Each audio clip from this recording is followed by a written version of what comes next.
마태복음 9장 32절부터 10장 30, 15절까지입니다.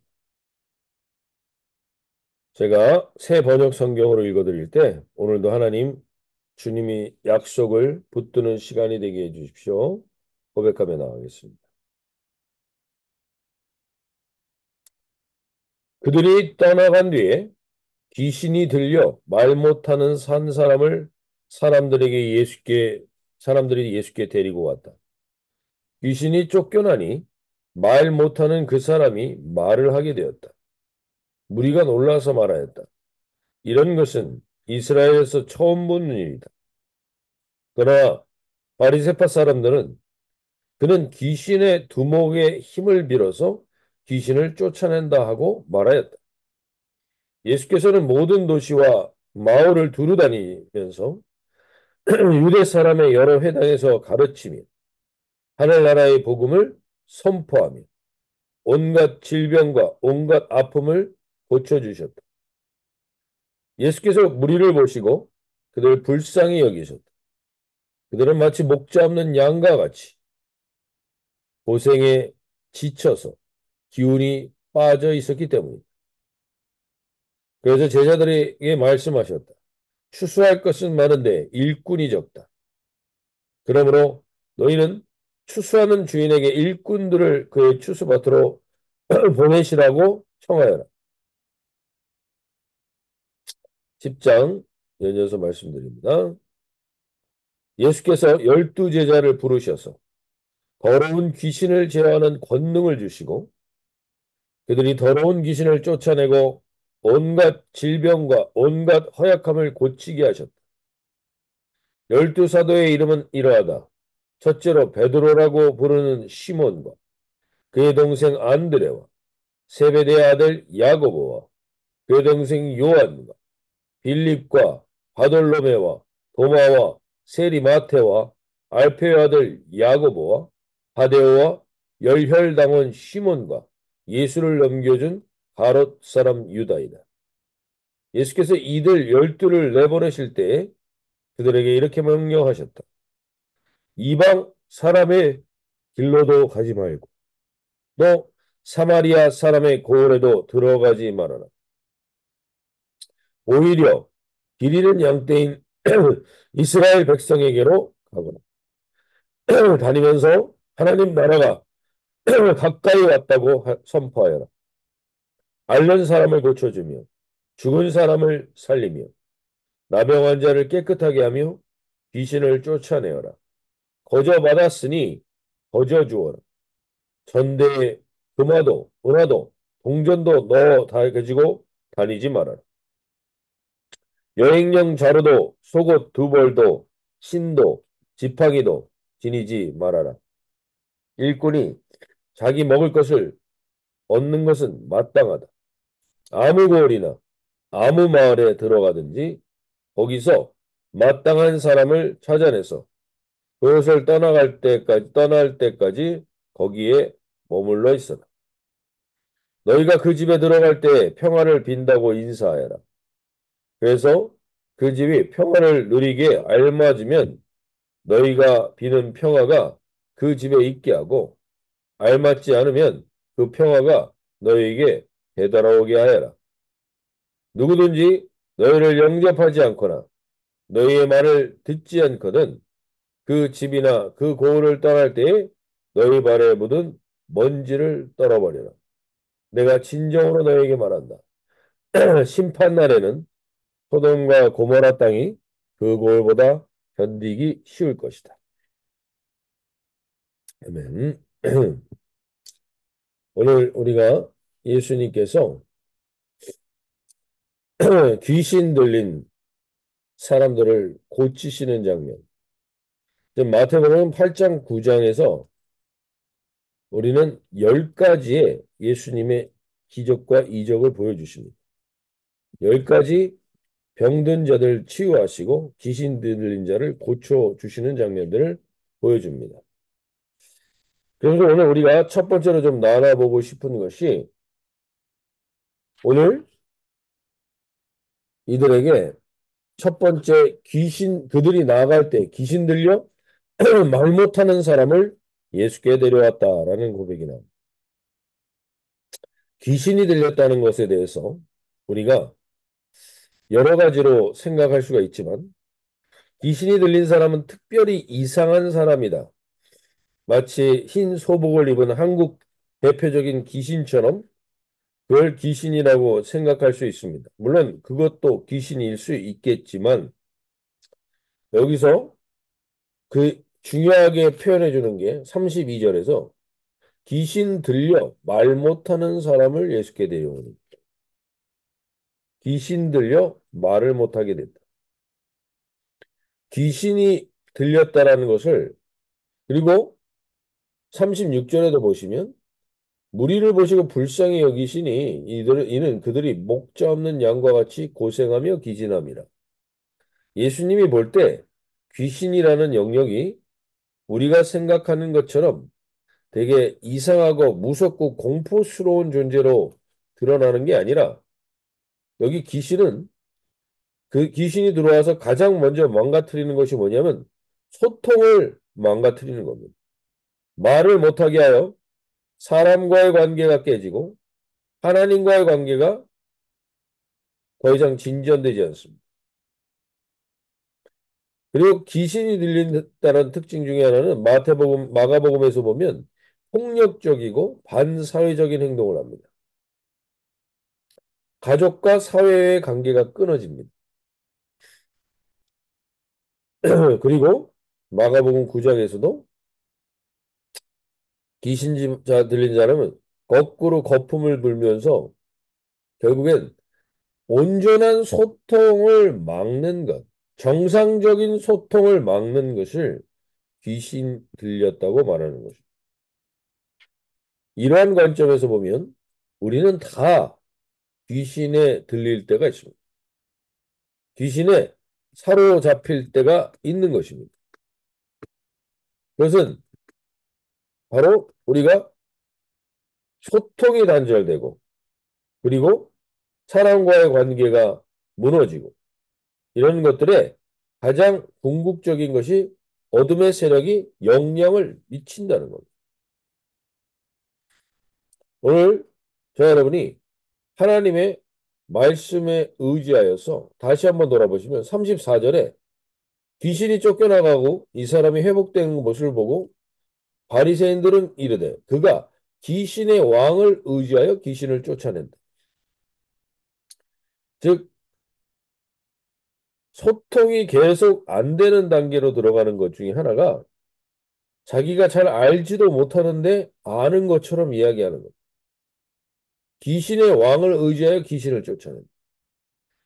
그리고 시샘하고 그리고 이 예수님을 경쟁자로 보고 함부로 이 예수님이 귀신을 의지하여 귀신을 쫓아낸다라고 말하는 이 사람이 귀신 들린 겁니다.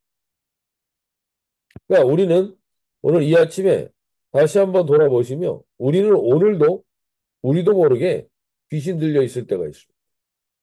그것은 소통을 막거나 잘 모르면서 아는 것처럼 얘기하거나 아니면 서로가 서로를 관계를 깨뜨리기 위해서 소통을 막기 위해서 일어나는 것들에 우리의 마음이 사로잡히고 우리의 생각이 사로잡히면 우리도 귀신 들려 있을 수 있다는 것이죠. 그리고 그러한 사람들을 보시고 예수님은 36절의 말씀을 하시는 겁니다. 무리를 보시고 불쌍히 여기시니 이는 그들이 목자 없는 양과 같이 고생하며 기진한다. 오늘 우리가 이 아침에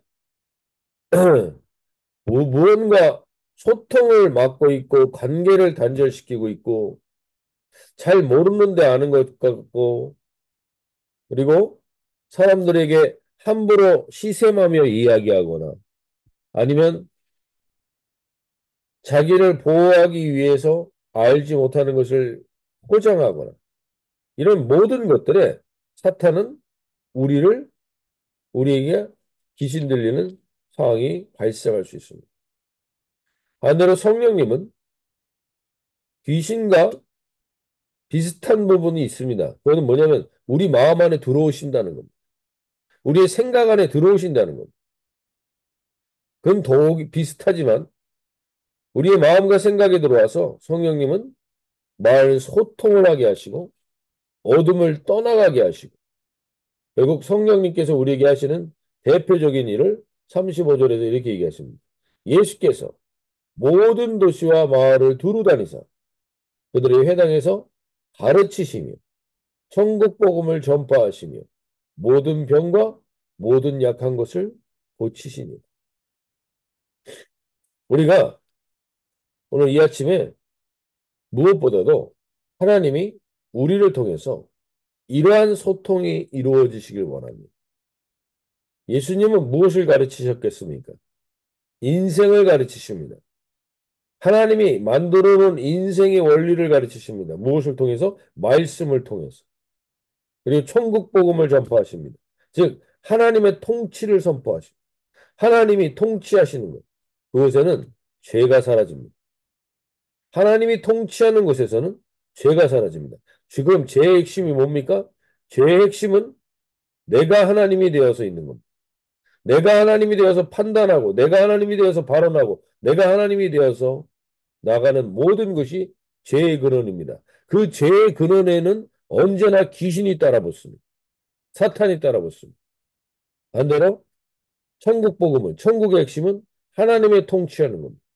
하나님이 나의 생각과 나의 마음을 통치하면 거기에 하나님의 나라의 복음이 임하게 되는 것이죠. 오늘 이 아침에 우리가 귀신에 사로잡히지 않고 하나님의 영에 사로잡히는 성령의 영에 사로잡히는 삶을 살길 원하면 우리가 무엇보다도 다시 한번 주의 말씀을 의지하여서 소통이 단절되어 있던 것들, 내 마음 가운데 소통을 막고 사로잡히고 있는 것들이 있다면 그 어둠의 영에게 선포하고 주님과 바른 관계 그리고 사람들과 온전한 관계로 들어가는 그 역사 가운데 서길 바랍니다. 돈과 권력과 쾌락이 절대로 우리에게 천국을 보장할 수 없습니다. 그 돈과 권력과 쾌락에 사로잡혀서 그 귀신 들렸던 자들이 자기 자녀들에게도 똑같이 귀신 들리는 역사를 이루는 겁니다. 오늘 그 귀신을 떠나가게 하는 것. 그것은 오늘 예수님이 예수 그리스도의 영인 성령님이 오늘 우리에게 임하셔서 주님께서 우리에게 지금 간절히 원하시는 것. 주님이 원하시는 것이 무엇인지를 그것은 가장 중요한 것. 모든 영혼들을 불쌍히 보며 그들을 향하여 간절한 마음과 온전한 마음으로 소통하는 것. 그것이 우리가 오늘 천국 복음을 들고 나아가는 자들이 될 줄로 믿습니다.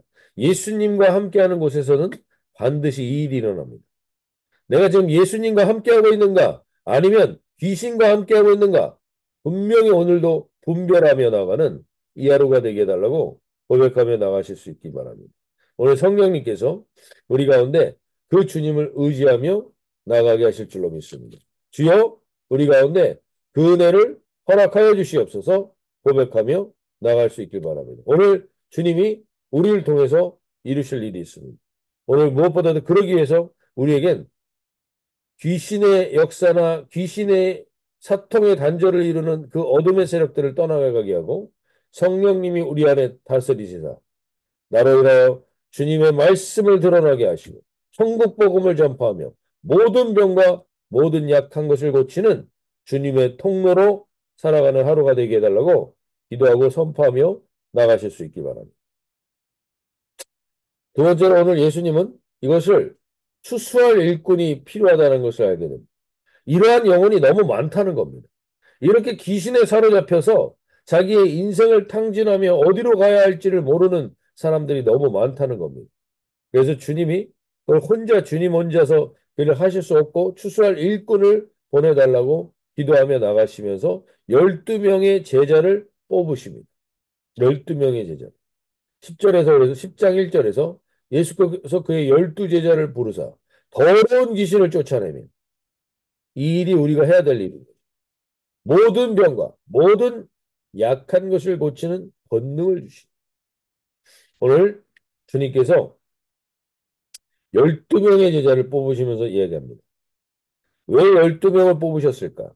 이스라엘 사람들에게 열둘은 어떤 의미가 있습니까? 이 열둘은 이스라엘이라는 민족은 12명의 야곱의 아들에서 시작됐습니다. 그런데 그들이 불쌍하고 목자 없는 양같이 고생하며 살아가는 모습을 봅니다. 그러면서 예수님은 새로운 민족을 일으키는 새 시대의 새로운 민족을 일으키는 또 한 명의 또 하나의 12명의 제자를 세우시는 겁니다. 그 12명의 제자를 세우셔서 하나님의 나라를 이 땅에 이루게 하시는 역사를 이루십니다. 그것이 바로 교회입니다. 그럼 교회는 10이라는 숫자에 끼어 있어요. 12명만 모이면 큰 교회인 겁니다. 엄청난 견세의 교회인 겁니다. 이 12명이 제대로 서면 하나님의 나라가 거기에 그 권능이 그 역사가 임하는 것이죠. 오늘 이 아침에 그리고 이 12명도 많아서 예수님은 또 3명씩 나누십니다. 오늘 우리가 주님이 포커스를 맞추셨던 것에 깨어 있어야 합니다. 12명의 제자를 또 3명씩, 2명씩 나눠서 짝을 져서 그들이 추수할 일꾼으로 보내십니다. 그래서 이 12명의 제자를 뽑으신 다음에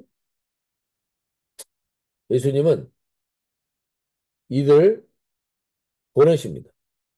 그래서 가면서 7장, 10장 7절에서 가면서 전파하며 말하되 천국이 가까이 왔다. 병든 자를 고치며 죽은 자를 살리며 나병한 자를 깨끗하게 하며 귀신을 쫓아내되 너희가 거저 받았으니 거저 주라. 오늘 이 아침에 주님이 저와 여러분을 어떻게 부르셨는지를 정확히 다시 한번 깨어 들을 수 있는 이 사명의 음성을, 주님의 부르심의 음성을 들으실 수 있길 바랍니다. 우리는 여기에 교회를 다니는 한 사람으로 하나님이 부르신 게 아닙니다. 주님은 우리를 이 아침에 말씀하십니다. 이 12제자와 같이 주님이 귀신을 쫓아내며 모든 병과 모든 약한 것을 고치는 권능을 주시는 자들로 우리를 이곳에 부르신 줄로 믿습니다. 오늘 이 새벽에 나온 이 12분이 하나님께서 그러한 권세로 부른 자들임을 다시 한번 확인하게 해야죠. 내가 무엇을 하는가? 내가 무엇을 할 수 있는가?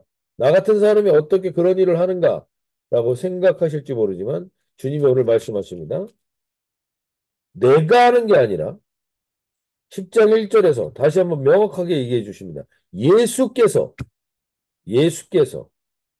그 12제자를 부르사 더러운 귀신을 쫓아내며 모든 병과 모든 약한 것을 고치는 권능을 주시니라. 주님이 이 권능을 오늘 우리 모두에게 주신 줄로 믿습니다. 이 권능을 붙들고 우리가 오늘 이 시대에 불안하고 두려워하는 자들에게 진정한 권능과 더러운 귀신들을 쫓아내고 소통과 관계를 깨기 위해서 계속해서 우리에게 역사하려고 하는 이 귀신을 쫓아내고 모든 병과 모든 약한 것을 고치는 권능을 오늘 이하로 우리가 드러내는 하루가 되게 해주십시오. 먼저 그러기 위해 나부터 치유해 주시고 나부터 회복시켜 주시고 나부터 그 권능을 허락하여 주시옵소서.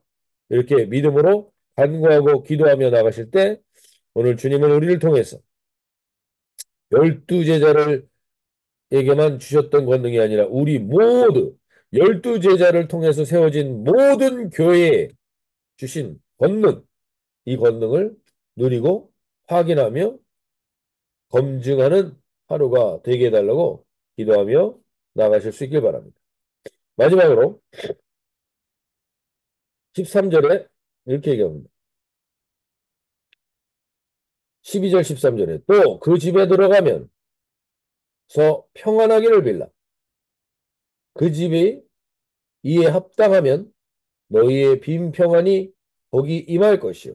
만일 합당하지 아니하면 그 평안이 너에게 돌아올 것입니다. 오늘 우리가 주님 앞에서 만나게 되는 사람들, 그 만나는 사람들을 위해 평안을 비는 것. 평안의 핵심이 뭡니까? 있어야 될 게 제자리에 있게 되는 겁니다. 하나님의 자녀들이 하나님 앞에 있게 되는 것이고, 무릎 꿇게 되는 것입니다. 그러면 거기에 평안이 임합니다. 근데 만일 너희의 빈 평안이 거기에 임할 것이요. 합당하지 아니하면 그 사람이 받아들이지 아니하면 그 평안은 너희에게 돌아올 것입니다. 오늘 주님께서 우리에게 우리가 만나는 사람들 관계 속에서 여러분 여러 가지로 그 관계 가운데 갈등하고 그 관계 속에서 소통이 단절되게 되는 귀신을 쫓아내시고 무엇보다도 사람들을 우리가 평가하고 판단하기 이전에 그 사람에게 이 평안이 임하기를 기도하며 나가실 수 있기 바랍니다. 평안을 빌 때 그 평안을 그들이 받아들이지 않으면 그 평안이 나에게로 돌아오게 된다고 약속하십니다. 즉 결국 우리가 평안을 빌면 우리는 결국 누군가를 위해서 평안을 구하고 평안을 빌면 우리가 그 평안을 도로 누리게 될 수 있다는 것이죠. 오늘 이 하루 살아가시면 여러 가지 사람들이 있습니다. 갈등하고 귀신 들린 자들도 있고 마음속에 여러 가지 번민과 갈등하는 자들이 있습니다. 그들에게 오늘 이 천국 복음을 전파하며 모든 병과 모든 약한 것을 고치는 주님의 권능이 우리에게 임했음을 알고 그 제자다운 삶의 발걸음을 걸어가시는 저와 여러분이 되시길 바랍니다. 오늘 이 아침에 그러한 권세로 우리를 부르셨습니다. 주님, 이곳에 임한 12명이 넘는 이 사람들이, 이 새벽에 이 12명이 넘는 이 사람들이 하나님이 우리를 부르셨다면 우리는 이 땅 가운데 가장 큰 권능을 행하실 수 있습니다. 예수님도 그 12명을 통해서 그 일을 이루셨다는 사실을 알고 우리 공동체가 무엇에 집중하며 나가야 될지 다시 한번 오늘 깨달음을 알고 귀신을 쫓아내고 병든 것을 치유하며 특별히 많은 영혼들을 위하여 평안을 비는 그러한 평안의 통로로 살아가시는 이 하루가 되시기를 소원합니다.